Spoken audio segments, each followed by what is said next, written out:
woman who take it upon themselves the blessed sharing of the joys and the burdens of married life, be yours forevermore. Amen. Amen. It may not be all the thing, but the first kiss is for Marmee. And the second for me.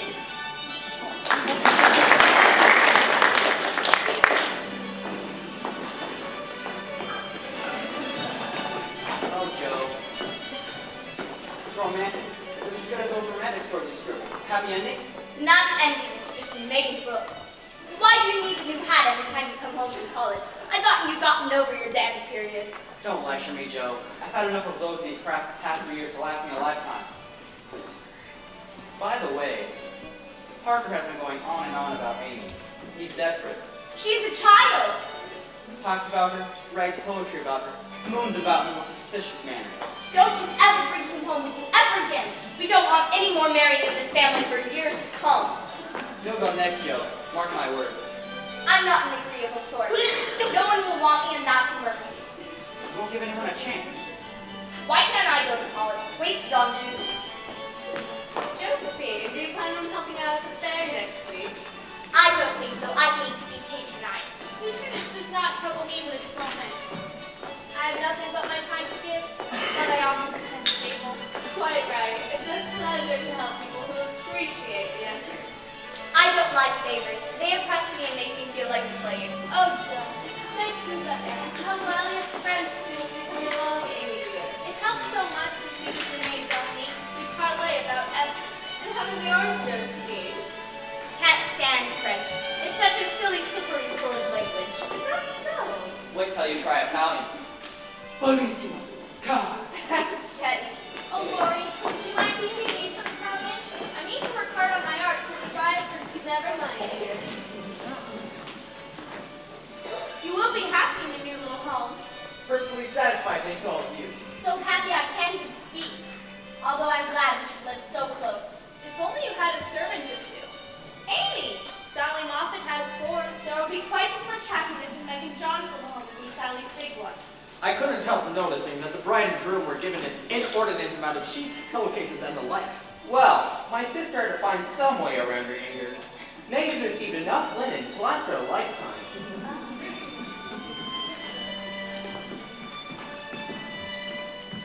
Are you happy, my maid? Aren't I just? I need to say thank you to Mr. Lawrence. I shudder to think how we get on with that job you gave me. We would do just fine. John here, you are everything I could want.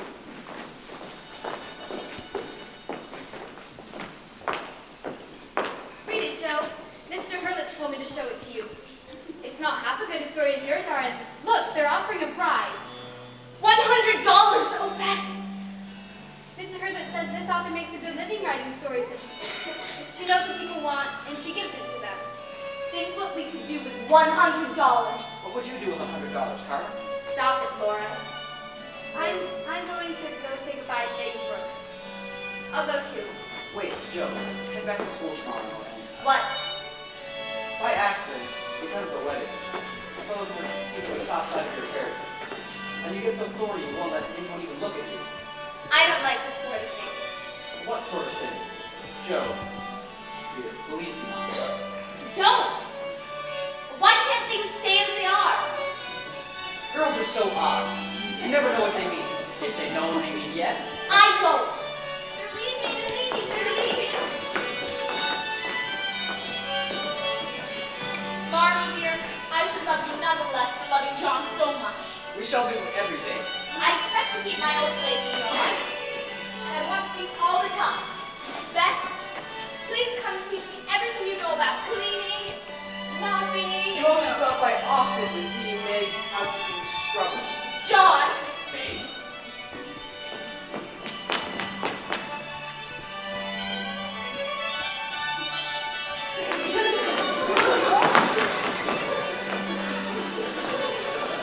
Thank you all for my happy wedding day.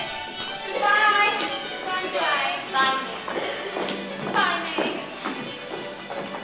Lord, my boy, if you ever wish to indulge yourself in this sort of thing, be sure to do it with one of those girls, and I shall be plenty satisfied.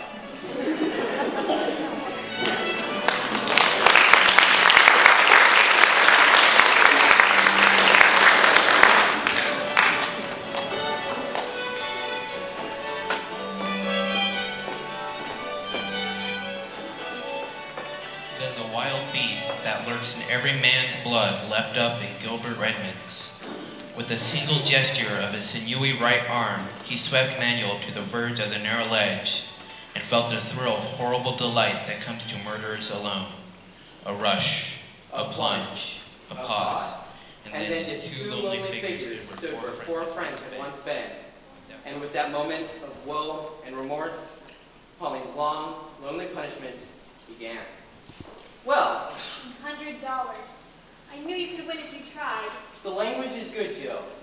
Romance is fresh and hearty. You don't like it. As always, Joe, the tragedy is quite thrilling. But I was trying for more than that. And you can do better. Aim for the heights. Never mind the money. What's all this? What's all this? Never mind the money. Pay no attention to my brother. It is his absurd attitude that has got me in the state you're in. Tea on March? No, none of your insipid stuff. I'll wait for my own. Joe's won the contest, Doc March. $100. The money is not important. Not important. The money is the best part of it. What will you do with such a fortune? Send Beth and Mother to the seaside for a month. Oh, how splendid. But no, I can't. It would be so selfish. On my Beth, but you shall go. That's why I tried and that's why I succeeded. Won't it be fun to see you come home plump and rosy again? May, I need to speak privately with you.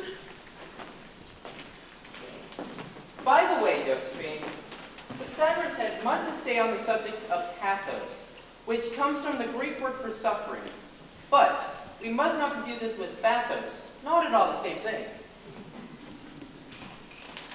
John will be getting home soon.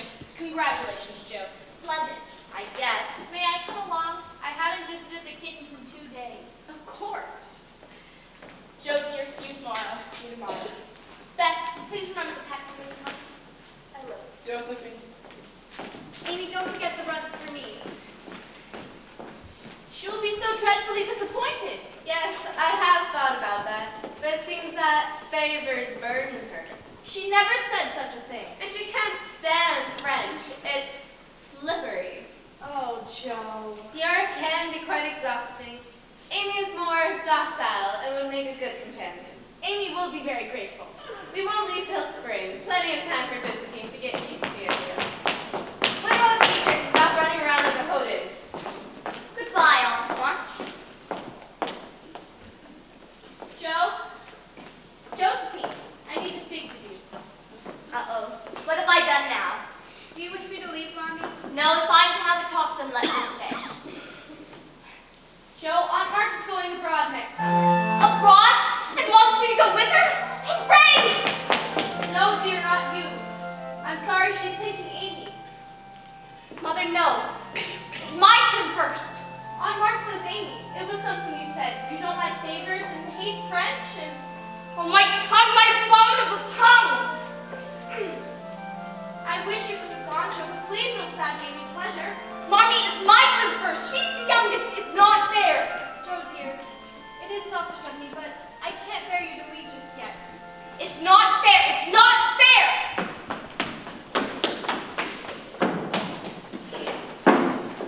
No, it isn't fair. Thank goodness she has her writing.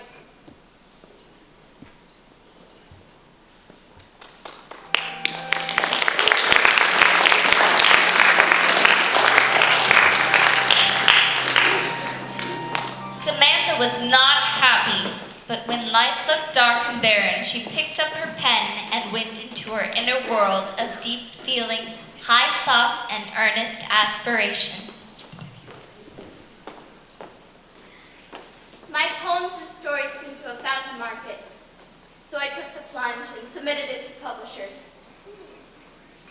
Hooray for Joe. Not much of a hurry, I'm afraid, Beth. They don't seem to like what I'm like. Mr. Allen says, leave out the explanations, make it brief and dramatic, and let the characters tell the story. Don't spoil your book, my girl. There's much more in it than you know. And the idea is well thought out. Have patience. Will the praise and play with outsiders be useful? Don't change a word. You'll spoil it. Fame is a very good thing to have in the home. Ah, but cash is more convenient. Mr. Allen knows it will sell. Make a good popular book and get as much money as you can for it. By and by, when you've got a name, you can afford to digress and have all sorts of philosophical and metaphysical people in your books.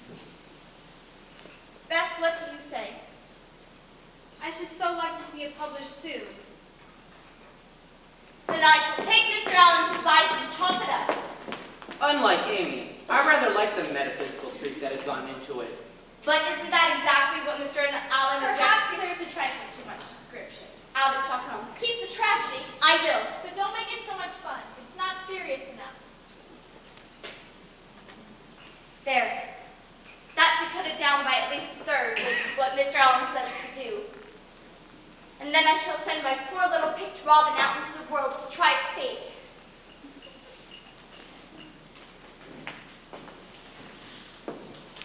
Dear Mr. Allen, I believe this draft should now earn your approval, as at least 3 pairs of eyes have been over it. I think my natural ambition is for the lurid style, but I have used your suggestions as guidelines, and the result is as you see here.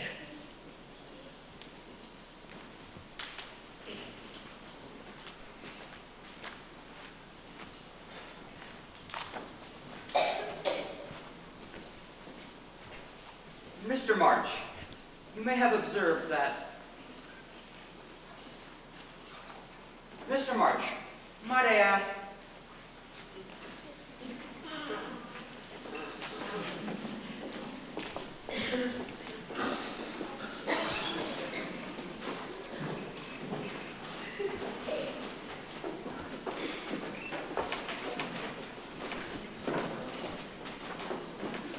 Lori, when did you get home? Shut your eyes, Teddy, and hold out your arms. Just last night. No, thank you. I'll drop her a smash it sure as fate. Then you shan't see your nephew. I will. Only you must be responsible for damages. Twins, by Jupiter! Take them quick, somebody. Boy and girl, aren't they beauties? Most remarkable children I ever saw. Which is which? Amy put a blue ribbon on the boy and a pink on the girl, French fashion. That one's John. He has fought with his fist like a good one. Hey there, little Demi-John. Punching a man of your own size, will ya? Now, let's keep such ideas out of that little head for as long as possible. Demi-John. I like it. Daisy and Demi. It's good to see you, Joe. You too, Beth, of course. And you, Amy. I'll miss your graduation, Lori. And who knows what else? They'll be in Europe for stay at least a year. It's not in your pleasure trip, you know. It will decide my career. If I have any genius, I'll find out in Rome. And if you haven't? I'll come home and teach drawing for a living. Nonsense. You hate hard work. You'll come home and marry and live in luxury. Father, may I speak with you? Again, my dear. But of course. Joe, come for a walk. Oops! Oh dear! I better get this one back to May. And Demi-John too, back upstairs, you know.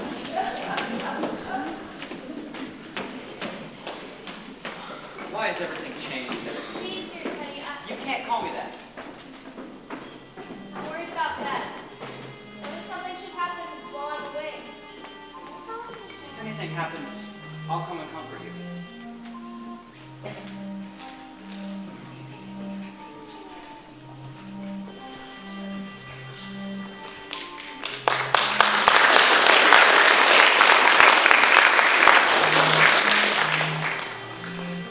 And next week, we are off to Switzerland, and then, finally, to Rome. As Father advised, I keep my diary and try to remember and describe all that I've seen and admire. And Joe, congratulations on your book. You must let me know what all those critics think.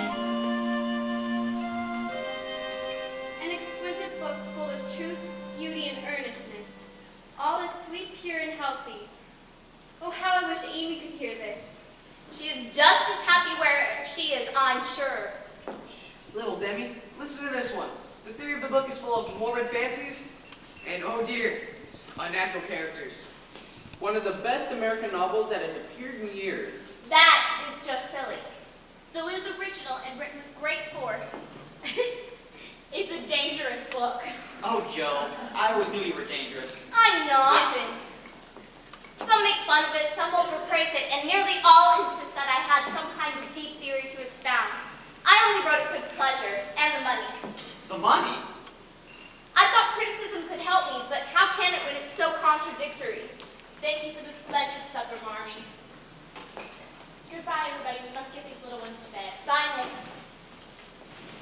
Well, it's out there, my dear, with your name on it, to do its work in the world. myself with that and try another. Another? Of course, another, Teddy. Come for a walk with me, Joe. I head back to school tomorrow and won't see you for months.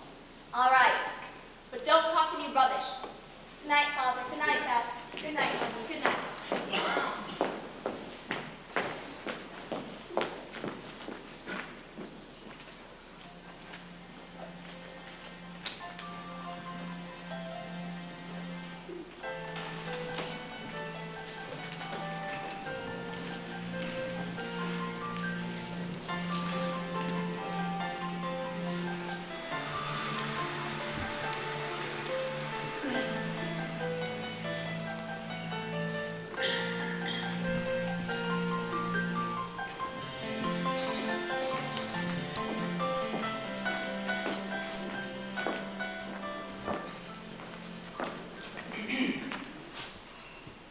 Oh, Teddy, don't. I wanted to save you this.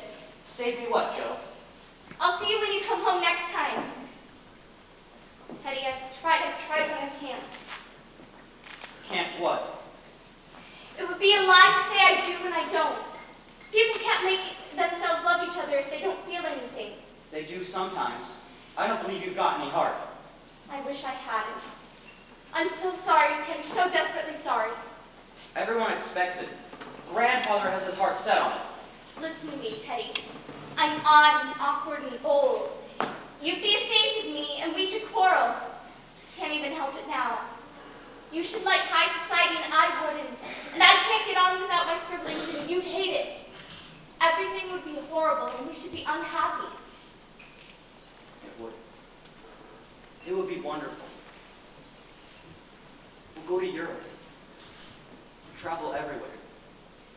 Have a splendid time. Can't you see we would?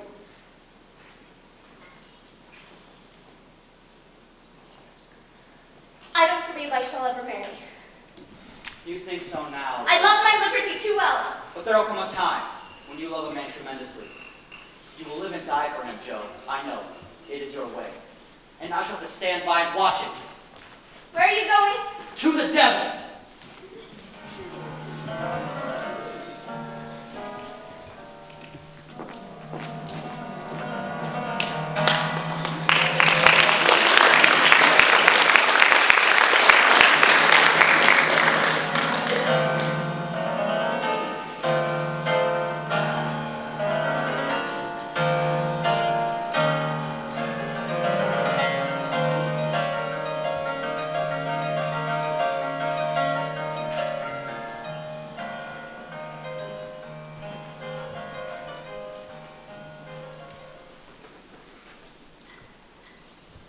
Lori, my dear, I'm sorrier than I can say. Who but told you? Jo herself. I'm very disappointed. I won't say. What do you know about it? Why don't you go abroad as you planned? I hadn't planned to go alone. I had planned... Oh, never mind what I had planned. There's someone ready and willing to go with you. Who, sir? I have business in London that needs looking after. Brooke can manage things here. But you hate traveling. And at your age... I'm not so superannuated yet. And besides, traveling nowadays is almost as easy as sitting in a chair. But I don't plan to gad about with you. You're free to go where you like. I hate this. I hate it. I just never planned to go to Europe without her.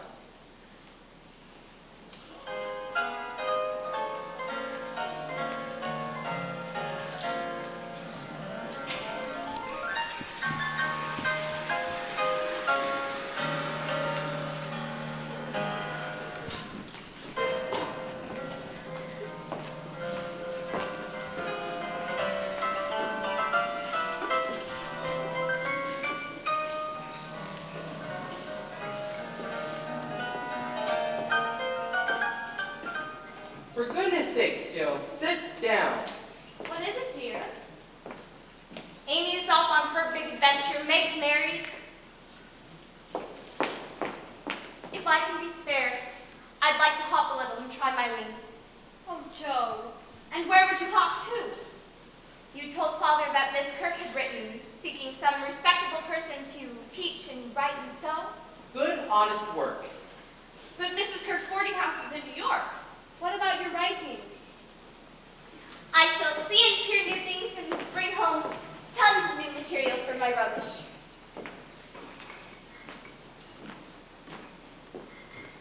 What else, Joe? Is it Lori? Everything's changed. I was afraid of this. Oh, Martin, he's my dearest friend. But I can't fall in love with him out of gratitude, can I? Although sometimes I wish I could.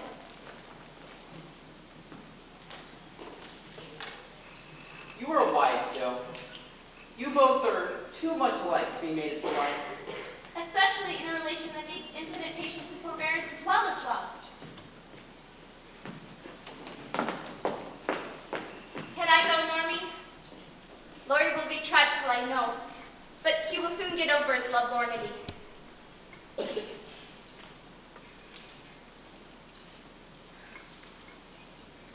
We'll write Mrs. Kirk tonight.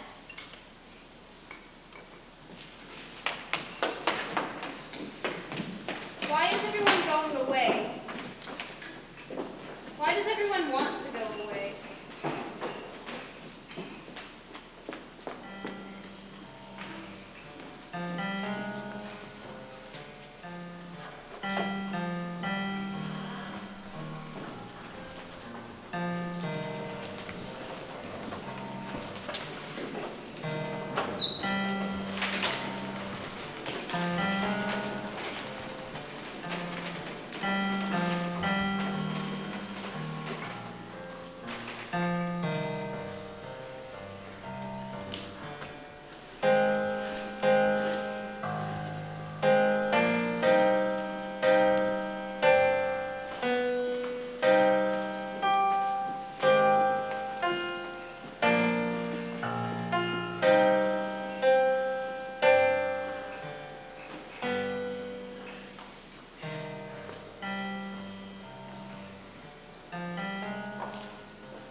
Mrs. Kirk welcomed me so kindly, I felt at home at once, even in this big house full of strangers. The two children, Tina and Jonathan, are a great comfort, if a bit spoiled. Mrs. Kirk has a parlor where her boarders come and go, and there is a nice table where I can sit and write. Teddy seems to be so busy with his studies that he doesn't have time anymore for letters to his friends.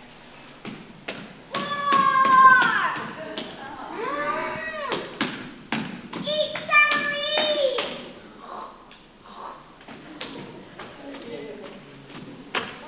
This is my effluent. Hello, Tina. An effluent? You can play Nashry too if you like. Thank you, Tina. Menagerie. Oh, I do not wish to disturb you. If we make too large a noise, say whoosh to us and we go more softly. I'm being Professor Bell. Please forgive my stocking feet, but Nina, she tell me... Effluents do not wear boots. Josephine March. No. Effluents do not stand. Well, to eat leaves they do. Nine. It's so good, my pupil. It's the one word of German she remembers. I've often heard you teaching German.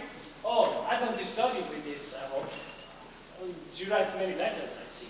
I like hearing German. Oh, well, I'll teach you if you like. She is a teacher. You cannot teach a teacher. Let's go eat, Jonathan. We see you again some other time? No! Happy letter writing. Bon voyage.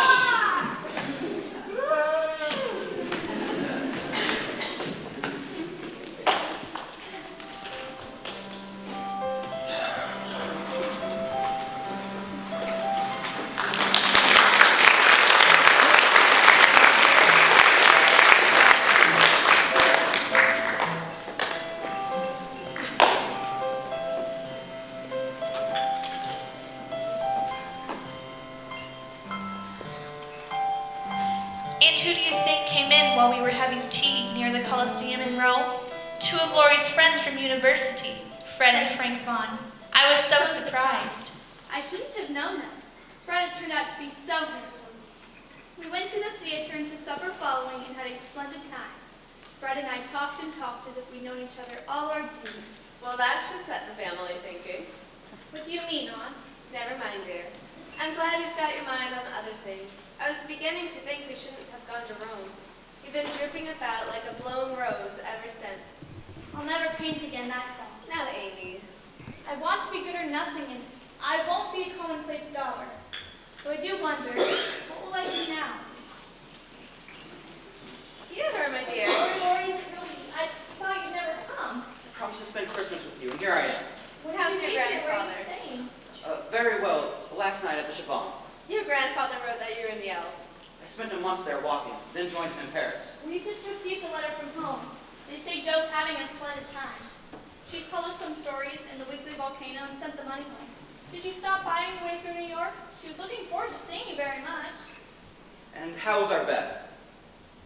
Very poorly, but when I write of coming home, they all say to stay here, that I'll never have another chance like this. You could do nothing there. They often say what a comfort it is to know that you're well and happy. Will you listen, Amy, now that someone else tells you so? Look, Joe sent the most cunning little sketch of herself the other day. She's scribbling, and issuing from her mouth are the words genius for... Tell me all about Rome. I'm cold and going in. Join us for supper, Theodore. There's lobster, promise. Thank you, ma'am. Mademoiselle. I've missed you, Lori. And not Fred Vaughn? Pretty dress. What do you call this stuff? Illusion. Is it new? Old as the hills. You've seen it on dozens of girls stupid. I've never seen it on you, which accounts for the mistake you see. Don't lounge, it makes me nervous. Rather take coffee than compliments just now. Where did you learn all this sort of thing? This sort of thing is a rather vague expression. Would you kindly explain?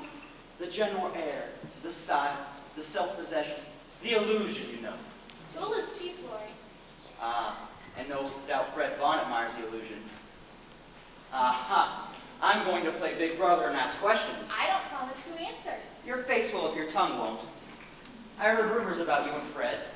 Had he not been called home so suddenly, something would have come of it, eh? It's not for me to say. So you were not engaged? No. But you will be. If he comes back, he goes down properly on one knee. Stop it, Teddy. You're acting very oddly. Will you join on tonight for supper tonight? It would give me the greatest pleasure, Mademoiselle. Stop it, Teddy. I mean Lori. See you later, then. You will.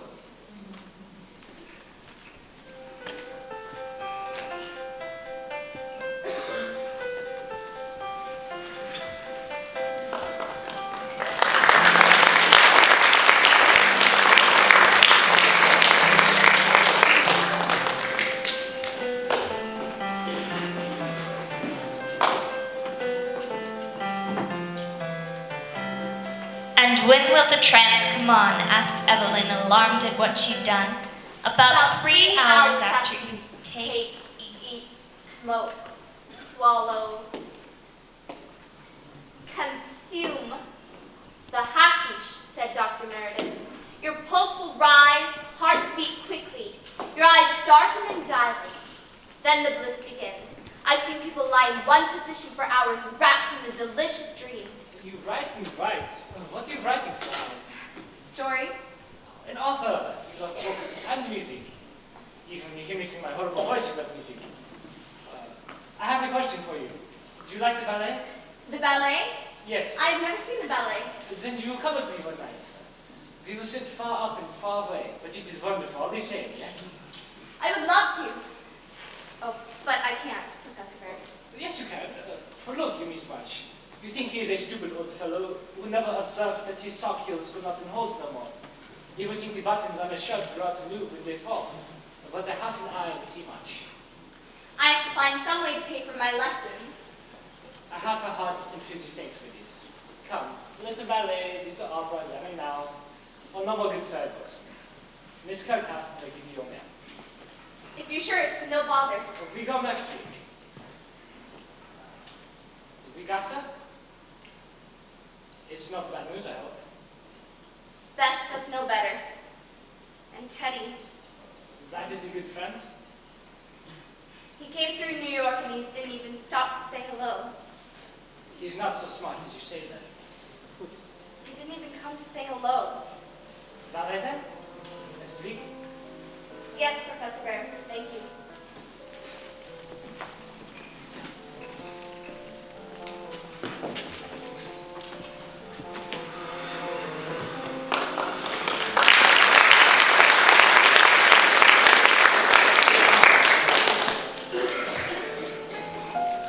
Valrosa.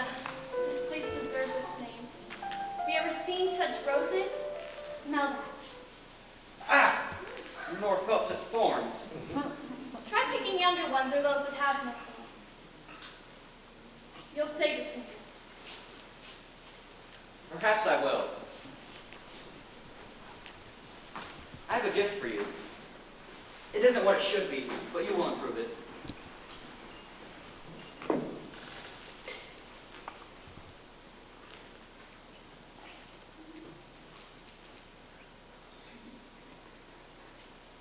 Thought you liked this sort of thing. You like it when Fred Vaughn does it, I'm sure. Yes, but not from you. It doesn't seem natural. It is a lovely gift, Lori. Thank you. Well, this is a life. Doing nothing all day but sitting here with a lovely woman. Stop it, Lori. When are you going to your grandfather? Soon. You said that a dozen times in the last 3 weeks. Short answers save trouble. What are you doing? I'm not sure yet. What would Jo say if she saw you now? You seem to have abandoned all hope of being Raphael or Michelangelo. What will you do with yourself? Polish up my other talents and become an ornament to society. Ah, this is where Fred Vaughn comes in. Lori, please stop all this. It's not like you. Do something. Rouse yourself a little. I can't. You do it for me. I have a new name for you. Lazy Lawrence. That's right, Lori. With money, talent, position, health, and beauty, you like that old identity. You have grown abominably lazy. Interesting. Look at this one. It's soft and white and looks as if it never did anything besides pick flowers and wear gloves. At least you're through being a dandy, fingers dripping with rings. Now you just wear that little one Jo gave you. Oh, Lori, have you and Jo? I didn't know. Oh, Teddy, I'm so sorry. Don't. That's her name for me. Is that what all this has been about? So what? You take it better? Wait till you've tried it. At least I try to be respected if I couldn't be loved. May I venture to suggest, Amy, that 5 o'clock is dinner hour at your hotel? I love Jo all your days, but don't let it spoil you. I have a pressing engagement, Amy. I need to see you to your hotel. I can walk by myself, Lori. Can see you for supper tonight? Au revoir, mademoiselle.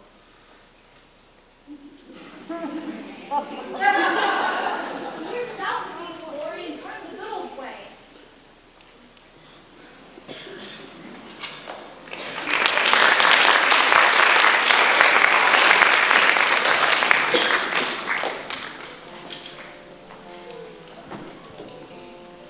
He's from Berlin and very learned. His clothes are worn. There's a patch on one shoe. You needn't worry, Marmee. He's almost 40. Tell Beth that genius burns. When I sell one more story, I will have such a surprise for you and Beth. And the wind howled, screamed? Ugh. Goethe, use a regular verb, would you? Maybe it's wailed. Wailed like a she-wolf through the towers. No, the turrets of Wallenstein Castle. Today we continue with Goethe's Rosetta. Why do you laugh in the face of your teacher? Have you no respect to go on so bad? How can I be respectful, sir, when you forget to take your hat off? Ah, Tina, that's just an imp. She's making a fool of me with my cap. The really volcano. I will shoot you with my life if you let me know why you took the hashish. Hashish, this is bad trash, these sensation stories. I wish they did not come to the house. Oh, now, Professor Barrett, it may not be bad, only silly, you know. If there is such a demand for these stories, what harm is there in supplying them? Oh, well, there is a demand for whiskey, but I think you and I do not care to sell it.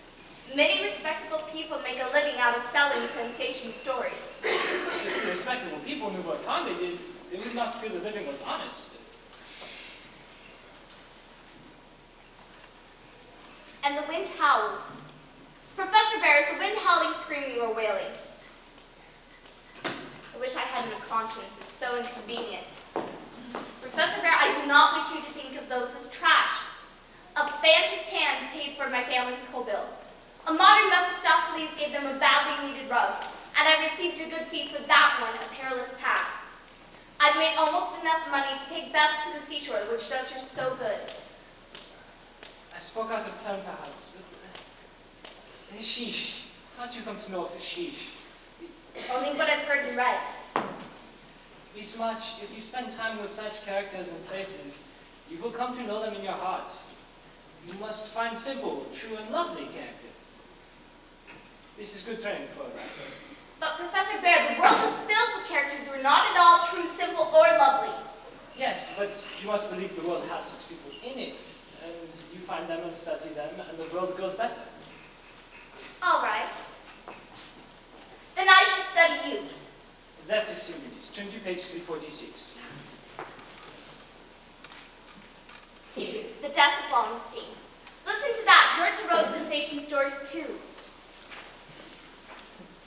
What is Dr. Faustus? He has demons, hallucinations, Mephistopheles, opium. What is the difference? The intent is the difference, Miss March. For why do you write these things? For the money? For Beth? Oh, Professor Bear, must I burn my stories? What then shall I write?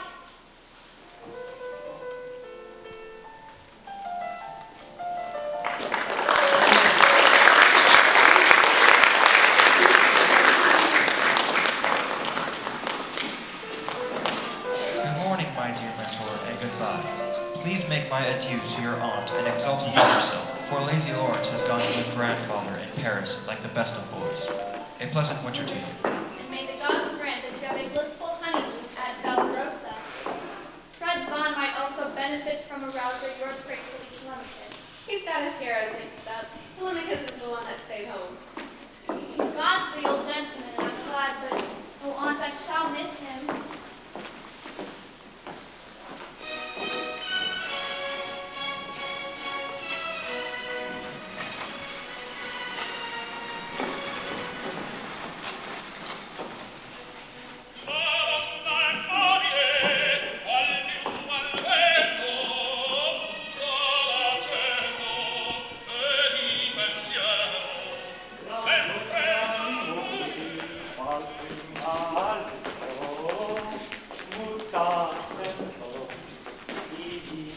And what does that mean? Woman is changeable, like the wind. I shall be an opera singer. This I cannot believe. My voice is not so bad. So bad, no, but last week you wanted to go on the stage, and the week before to be a prima ballerina. I am so happy. I feel as if I could do it all. My little Joe, such a little name, will not be with the cousin. Woman is changeable. Teddy said so to me once. That we say no when we mean yes. Did you? Do you? Not I.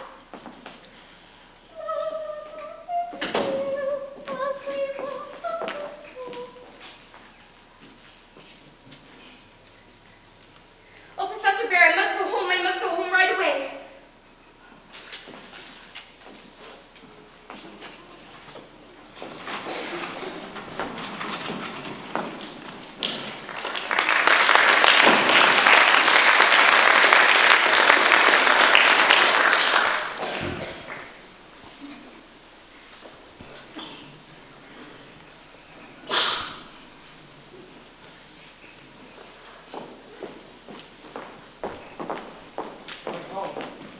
Lucky you have to come to go. In the end, I'm glad I sold the demon of Jura. I've made enough to take that to the seashore, even if it is with sensation stories. I have a present. The complete works of William Shakespeare, my very own copy. It was mine, and now you shall have it. It's all the sensation stories you could want.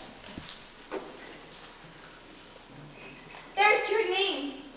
And now it's mine.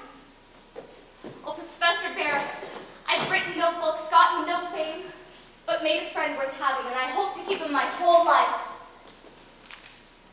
Do you wait for me, my friend?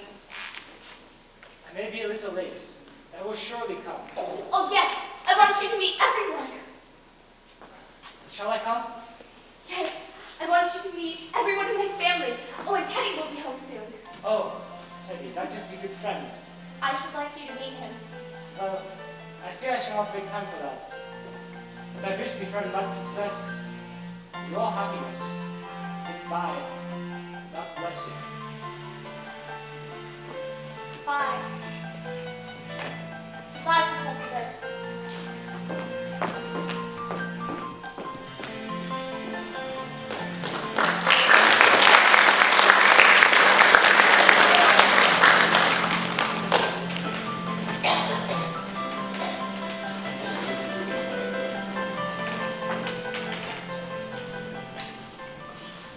Your mother writes that Joe nurses Beth tirelessly. Who'd have thought she had it in her nature?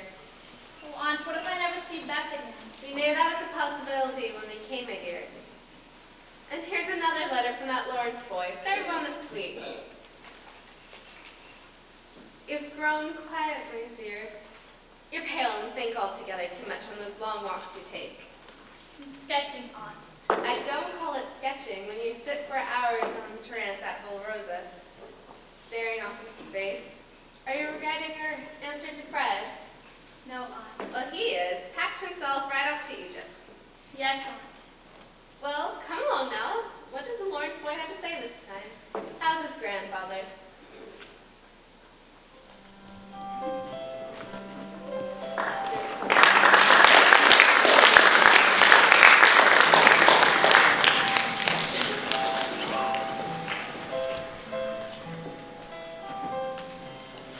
O my sister, passing from me, out of human care and strife, leave me as a gift those virtues which have beautified your life. Dear, bequeath me that great patience, which has the courage to sustain a cheerful, uncomplaining spirit in its prison house of pain. Give me, for I need sorely, of that courage wise and sweet. Have I been all this to you, Joe? Oh, Beth. That and so much more. Then I don't feel as if I'd wasted my life. Wasted your... Oh, Beth, don't go. Please don't go. I think it was never intended that I should live long. I'm not like the rest of you. I never made any plans. I couldn't seem to imagine myself as anything but stupid little Beth, trotting about at home. I never wanted to go away. And the hard part now is leaving you all. I'm not afraid, but it seems as if I should be homesick for you, even in heaven. Death can't part us. I won't let it. Joe, dear, listen. You must take my place here with Father and Mother.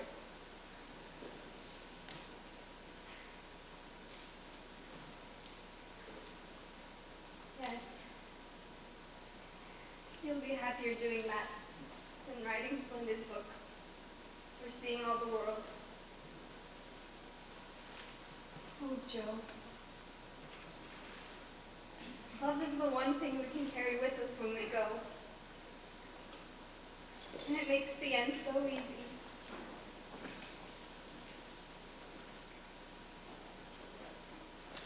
I'm so glad that spring is here. And that the birds came back in time to say goodbye.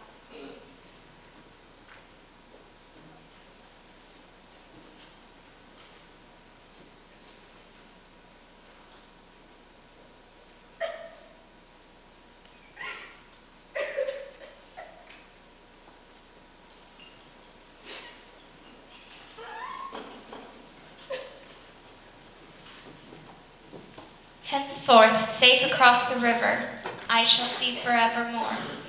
a beloved household spirit waiting for me on the shore.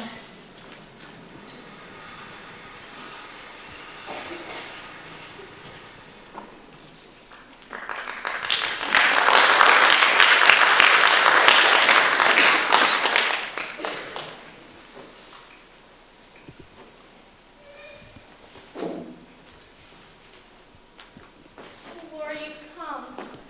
Came the minute I heard it. I knew you would. Poor soul. You looked as if you breathed yourself half sick. Beth is well and happy where she is now, and I mustn't wish her back. I need to go right away, need you? Not if you want. Come walk with me. I dread going home much as I long to see them all. Lori, I'm so glad you've come. How could I have not have seen this? Plain as the nose on my face. And all this time I thought she was pining over that Fred Vaughn. Silly me.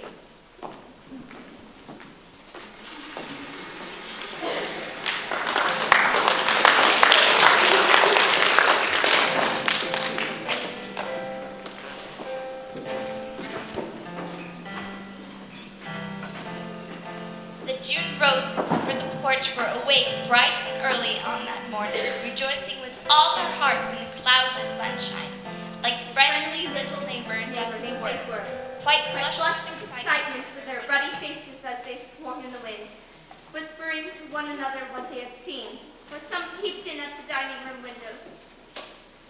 That is simply terrible. Oh, Beth, come back, come back. You are up here far too much, Josephine. All alone in the dark. Are you writing? Father, it's rubbish. This time it really is. What if I could never write again? Now, Jill. Father, I know I'm disappointing her. But how am I supposed to take care of you and Mother when my own heart aches so? When I'm so angry? God is mysterious, Joe. Why? Why out of all the creatures on the earth did he have to take Beth? I never questioned that I believed or how I believed. But now when I need faith so much, I don't know what it is. As are God's ways. But work can save us, Joe. Work is a blessed solace.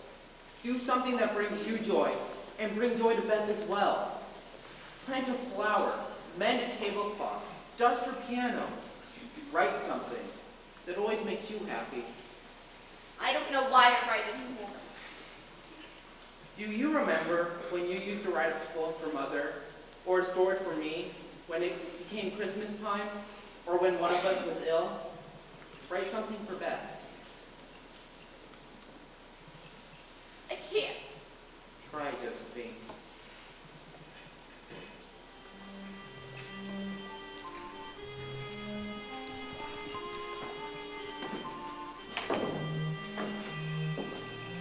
And then one day we took a boat out on Lake Como. I took one of the oars and was chattering away, said something about how well we rowed together. Very quietly, Lori said, yes, and would I like to do it always? Oh, Mother, I never knew how much like heaven this could be, when two people love and live for one another.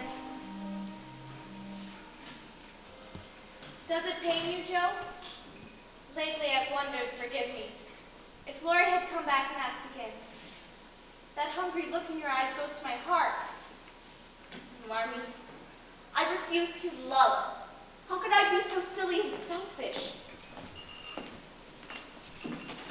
But if you tried again, I might have said yes.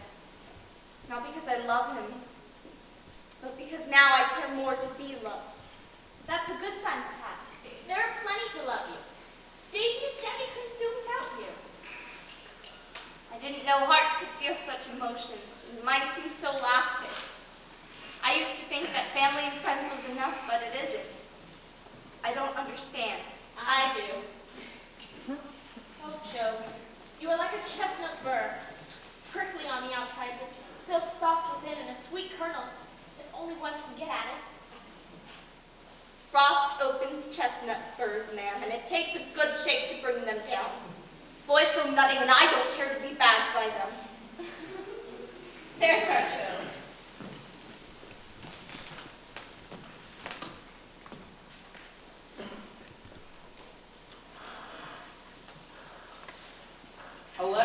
the Atlantic Monthly for you, Josephine.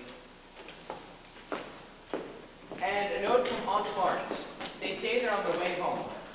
And have we heard the news? News? What is it, Joe? It's from Mr. Fields. They've taken the story already. Splendid. What did he say? That's wonderful, Joe. But what's the matter? Is there something he doesn't like? Yes? No? I don't understand what could be in that simple little tale to make him praise it so. There's truth in it, Joe. You wrote it with no thought of fame or money, and you put your heart into it. Perhaps you found your true style at last. Perhaps. But it's thanks to you. And Beth. And Professor Bear.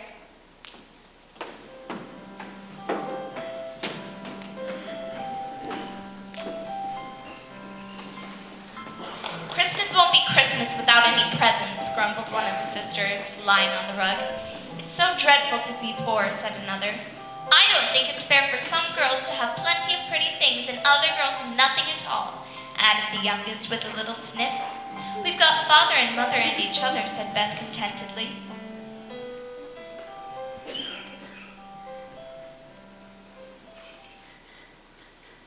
Pen for a spouse, family of stories, perhaps a grandchild of fame.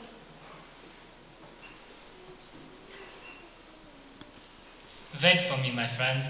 I may be a little late, but I will surely come.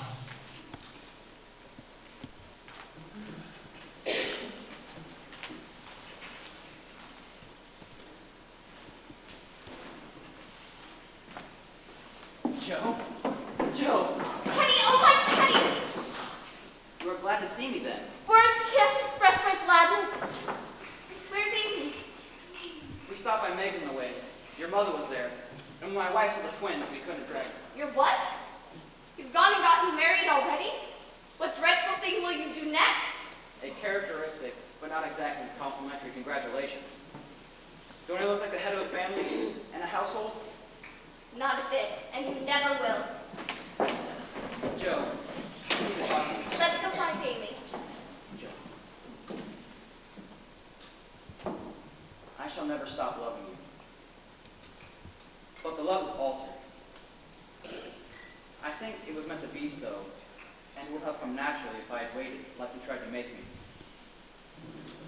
Will you believe it? With all my heart. And we go back to happy old times? But we can learn and love each other the rest of our lives. I can't make it true that you two children really are married. Ah, Joe. We left you here to bear it all alone. Here's a line, there's a line. Unless you smile, your eyes look sad. Rishi, where's my dear old Joe? Oh, Amy.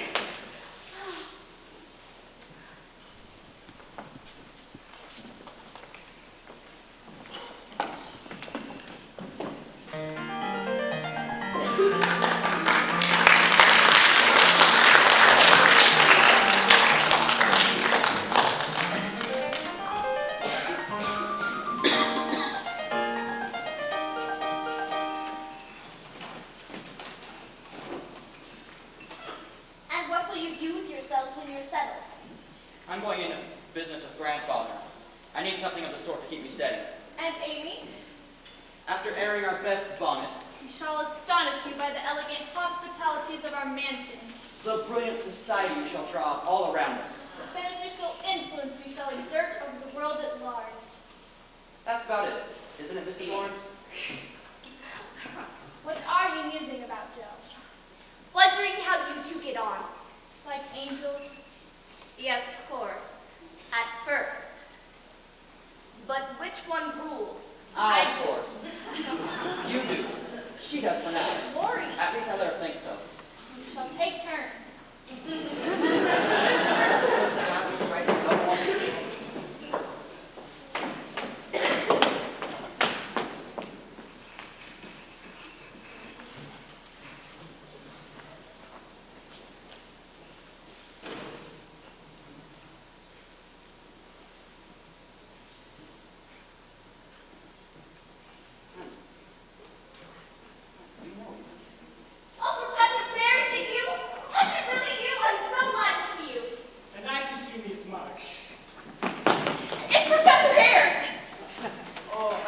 you have a party.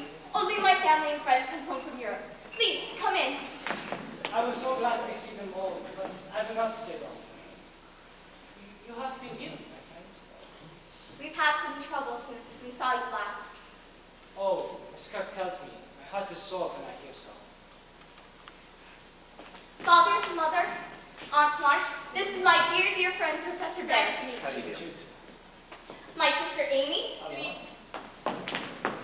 My sister Megan, her husband Brooke. Hello. What? Our neighbor, Master Lawrence. Hello. And his son and my best friend in the whole wide world, Teddy. Oh, is it Teddy? I hear so much about you. Glad to meet you. Do sit down, Professor Bear. Joe has told us so much about you. And you're just in time to celebrate a marriage in the family. Oh, yours a happy man, I take it. Congratulations, Aunt Mother. Thank you. Now I need to go. But you've only just got here. What brings you to Concord, Professor Bear? I'm seeking a job in a school. Oh, how splendid. You take a chance on a man with such an accent? I am thinking so too. But I have good references, so perhaps all will be well. Say, have you heard of the book Kant and the Philosophy of Transcendence? The author is named Bear. Perhaps he's a relative? That is my book? You have read my book? You're Bear? You're Friedrich Bear? This is so pleasanting to me. How do you come to know this book? I was just rereading that book last week. In fact, I have a question for you. This is where I leave when my brother starts in on that transcendental stuff nonsense. I have the pleasure of escorting you. Goodbye, Aunt March. Bye, Aunt March. Dory, my boy, please don't keep your bread out too late. No, we too shall come. Joe, dear. I go too. I can't believe this opportunity. Will you be here long? Right here where you're right. A few days only. You must visit us again. Yes. You're not leaving, are you? You must come tomorrow. Perhaps. As grandfather said, it is time for me to take my bride home. Yes, goodbye. Goodbye, Mrs. March. If things get you studious over here, as I know they do, there's a different sort of welcome for you over the way. Over the way? Over the way? Oh, this is splendid news. I come see you tomorrow, Mr. March? Yes, excellent. And you will hear also Miss March? Why, yes, I should think so. Oh. Perhaps. Friedrich Bear, in my own home. Who knew Josephine had so much good, solid sense? Friedrich Bear.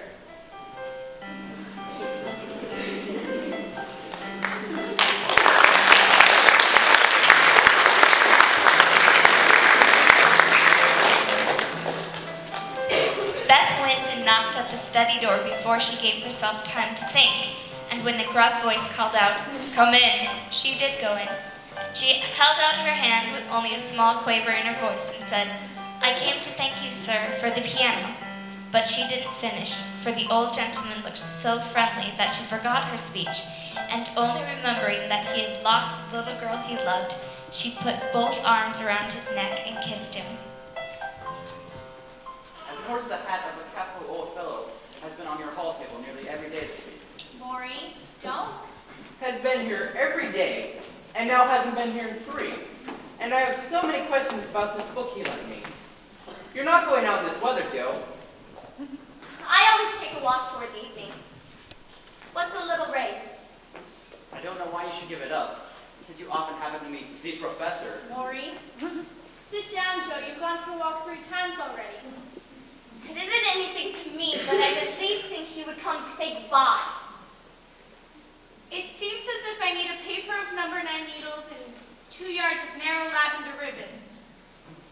Joe, would you mind dreadfully running into town again? What do girls do who happen to be mothers?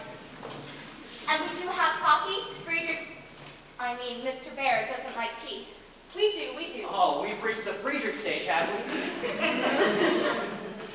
Sing! Lori!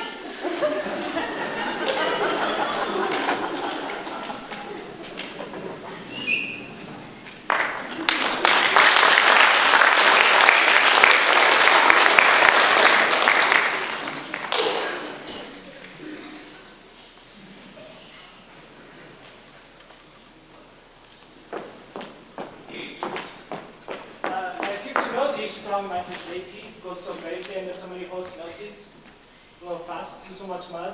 What do you down here, my friend? Ribbons? Needles? More meat. Oh, may I go also? Take for you some buttons. We thought you were gone. Did you believe I should go with no farewell? Those who have been so utterly kind to me? We knew you were busy about your own affairs, but we rather missed you. Well, father and mother especially. And you? I'm always glad to see you, sir. Well, I come one more time before I go. You are going then? I no longer have any business here. It is done. Successfully, I hope. Well, I do think so. My friends find for me a place in a college. How splendid! We'll be able to see each other often, and you'll be able to work with your younglings, of course. We shall not meet often, I fear. This place is in the west. The West? Yes. So far away? Yes. Why do you cry? Because you are going away. This is so good, Joe.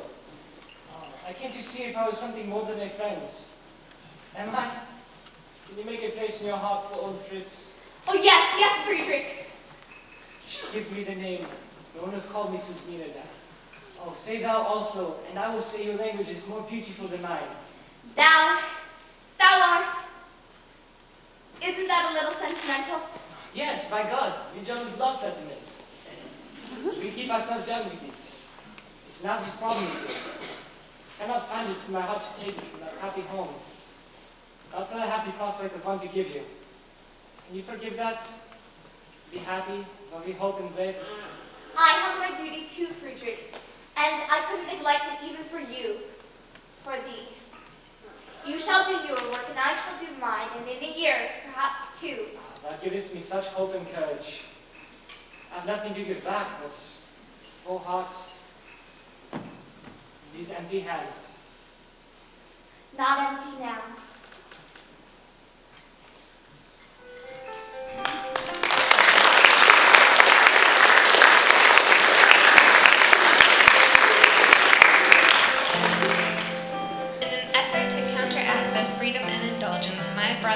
Lavish on his daughter's upbringing, I leave the Plumfield house and its library and furnishings to my niece Josephine. Being a woman of property will perhaps cure her blunt manners, although I tremble to contemplate what will become of my fine mahogany wainscoting under her care.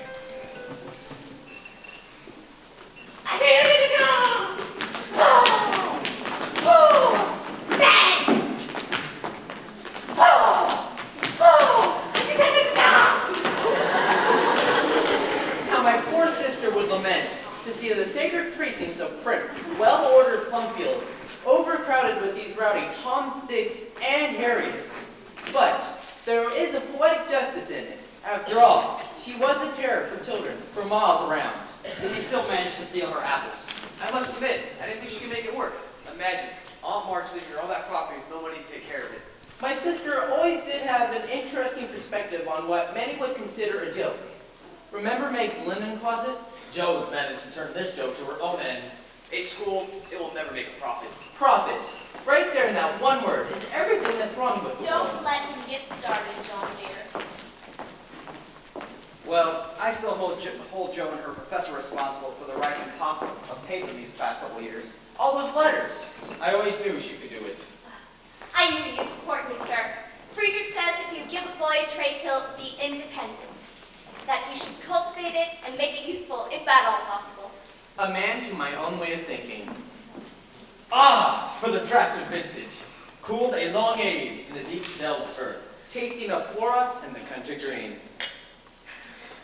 Although, I must say, my attempts to impress the company has not been as successful as I planned on.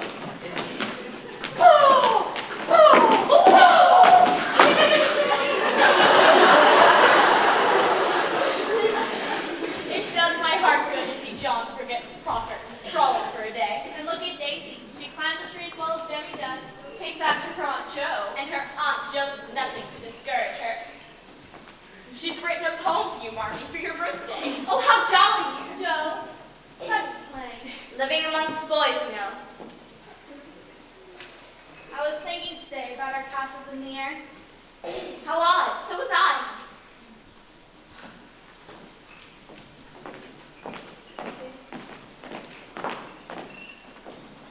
I remember that day at the hilltop. I asked for splendid things, but I knew she'd be happy if I had a home and John and some dear children. Beth just wanted to stay home and take care of the family. And so she did. My castle is very different from the one I'd planned. But I would not alter it. And I still wield my paintbrush every now and again. Have you decided what to call your book, Joe? I still like My Beth best, but it's so sentimental. Oh, Joe. And it's not the least bit sensational. Sometimes I think I shall never finish. Of course you will. Nor do they respond to the Socratic method. You never know what's filtering in nowadays, and how these things serve them years from now. Precisely. Sit here, Marmy. A throne for you, Marmy. As the queen of the day. What's the matter, Daisy dear? They say girls can't play football. They can, for I've done it. Debbie and I used to, but now he won't let me. The other boys laugh at him. Will you stay here with us for now? We'll try again later. And then you'll show them. That we will. Now, Friedrich dear, wilt thou do the honors? Thank you. For you do, sir. I begin with Aunt March. God bless her. But it's Marmy's birthday, not Great Aunt March's. Oh, yes, but I must do these things in the proper order. To the happiest home I ever happiest home I ever had. This is thanks to Aunt March. To Aunt March. Cheers to Aunt March. Then to the one who brings my heart such joy, my Joe. To Josephine. Joe. Josephine. Then to the woman whose harvest is so bounteous and good. Who has made it possible, along with Mr. March, of course, for us to have our little women. Yes, but thanks to her, perhaps they are not so little after all. To Marmy. To To Marmy. Marmy. Thank you, Fritz. Now, Marmy, I have a birthday present for you. Joe, I am so glad you decided to read them these final pages. Well, we'll see if they feel the same after I'm done. We'll save Daisy's poem for dessert. Happy birthday, Marmy. He found the girls on the hillside under a tree, surrounded by their bundles. Sudden shadow flickered over them. May I join you, please, he asked, or shall I be a bother? The eldest sister was not happy. You won't like this game. I like all your games, he said. Please tell me, I won't laugh. Joe. This sounds familiar. It certainly does. Well, for the fun of it, Beth said, we bring our things out here and play Pilgrim's Progress as we used to years ago. We can look far away and see the country where we hope to live one day. She pointed. Through an opening in the wood, one could look across the wide blue river to the green hills that rose up to meet the sky. The sun was low and the heavens glowed with the splendor of an autumn sunset. Gold and purple clouds lay on the hilltops, and rising high into the ruddy light were silvery white peaks that shone like the airy spires of some celestial city.